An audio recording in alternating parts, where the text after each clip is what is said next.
This is a pec release with a ball.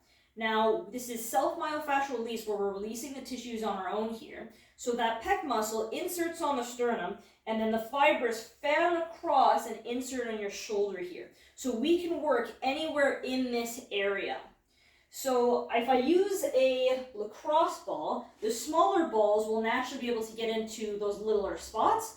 The lacrosse ball is more aggressive, obviously, than a tennis ball. I can also use a larger ball.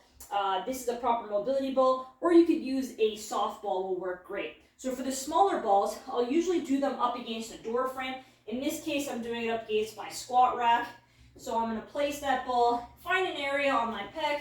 I can move back and forth, kind of following those lines of the fibers. If I find a spot that's tight, I might just hang out there, breathe, in through the nose, out through the mouth, nice and relaxed.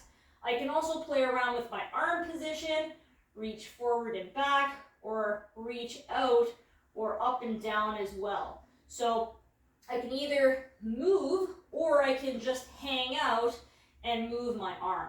So it's nice to be able to have something like a squat rack, but you can also do it up against the wall, right? Just your head might be in the way, and you'll have more space to kind of roll back and forth or move your arm through a range of motion as well.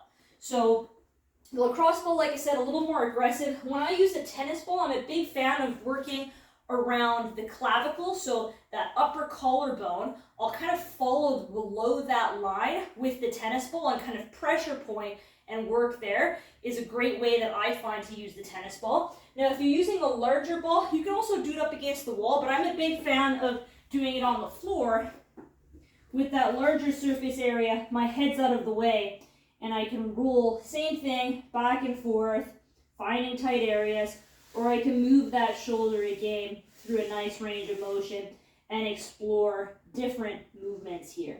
So like I said, when you find a tight spot, just hang out there and breathe through the movement. Then go over and try and find a new spot.